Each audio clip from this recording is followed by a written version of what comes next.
रूपा के पास अब तारा से मिली हुई अमूल्य जानकारी और अम्यूलेट है जो उसे नागमणि की ओर ले जाने का एकमात्र साधन है। लेकिन उसके मन में अब भी डर और सवाल हैं। क्या वह सच में इस शक्तिशाली मणि की हकदार है? क्या वह नागिन के रूप में अपने भविष्य को स्वीकार कर पाएगी? इस बीच वीरेंद्र और उसके साथी भी मंदिर के आसपास मंडराते रहते हैं। उन्हें लगता है कि वे मणि के करीब हैं, लेकिन वे रूपा के बारे में कुछ नहीं जानते। वीरेंद्र की लालसा बढ़ती जा रही है और वह किसी भी कीमत पर नागमणि को पाना चाहता है।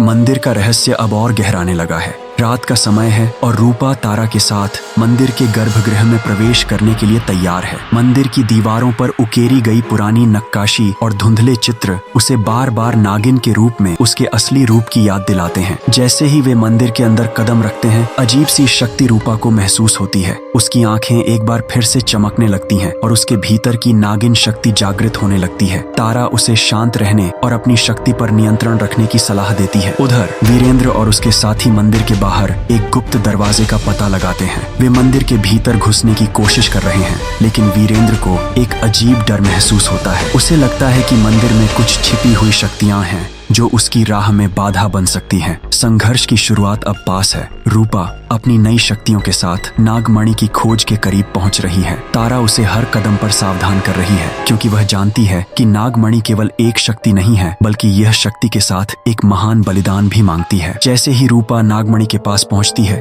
उसकी आंखें पूरी तरह से नागिन की तरह चमक उठती हैं और उसका आधा शरीर धीरे धीरे नागिन के रूप में बदलने लगता है। अचानक मंदिर में तेज हवा चलने लगती है और वीरेंद्र भी अंदर दाखिल हो जाता है। अब मंदिर के गर्भगृह में तीनों का आमना सामना होना तय है। नागमणि के लिए होने वाला यह संघर्ष किस दिशा में जाएगा? रूपा अपनी शक्तियों के साथ अब नागमणि के पास पहुंच चुकी है। उसका आधा शरीर पूरी तरह से नागिन के रूप में बदल चुका है और उसकी आंखें तीव्र हरी चमक रही हैं। तारा उसे शांत रहने और अपनी शक्तियों पर नियंत्रण बनाए रखने की सलाह देती है। लेकिन जब रूपा की नजर नागमणि पर पड़ती है, उसकी आंतरिक ऊर्जा बढ़ जाती है और उसके आसपास का माहौल गर्म और विकराल हो जाता है। वीरेंद्र और उसके साथी मंदिर के गुप्त रास्ते से भीतर प्रवेश कर चुके हैं। वह भी नागमणि की चमक देख चुका है और उसकी आंखों में लालच साफ नजर आता है। वह और उसके साथी धीरे धीरे मंदिर के गर्भगृह की ओर बढ़ते हैं, बिना यह जानने के कि उनके सामने किस प्रकार की शक्तियां छिपी हैं। रूपा और वीरेंद्र के बीच तनावपूर्ण मुठभेड़ होती है। रूपा अपनी नागिन शक्तियों का इस्तेमाल कर वीरेंद्र के घातक इरादों को नकारने की कोशिश करती है। वीरेंद्र अपनी तगड़ी योजना और विश्वास के साथ नागमणि पर कब्जा जमाने के लिए हर संभव प्रयास करता है। तारा रूपा की मदद करती है,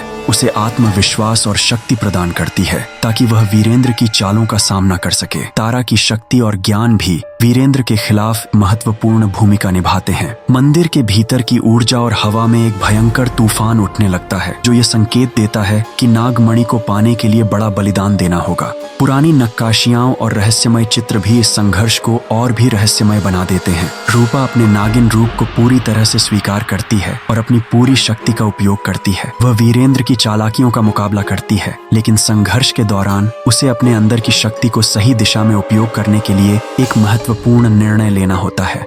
वीरेंद्र की लालच और महत्वाकांक्षा उसे लगातार कमजोर कर रही है। वह नागमणि की शक्ति को पाने के लिए हर कीमत चुकाने के लिए तैयार है, लेकिन जैसे जैसे वह नागमणि के करीब पहुंचता है, उसे पता चलता है कि उसे किसी बड़ी परीक्षा का सामना करना पड़ेगा। संघर्ष के बीच एक भयंकर बिजली की चमक और आंधी से पूरा मंदिर हिल जाता है। रूपा की आंखों में एक नई शानदार चमक होती है और वीरेंद्र भी दबाव में आ जाता है। जैसे ही वह नागमणि की ओर बढ़ता है, एक रहस्यमय शक्ति उसकी राह में बाधा डालती है। अगले एपिसोड में रूपा और वीरेंद्र के बीच अंतिम संघर्ष का सामना होगा। नागमणि की शक्ति और उसके रहस्यों को उजागर करने की दिशा में महत्वपूर्ण खुलासे होंगे।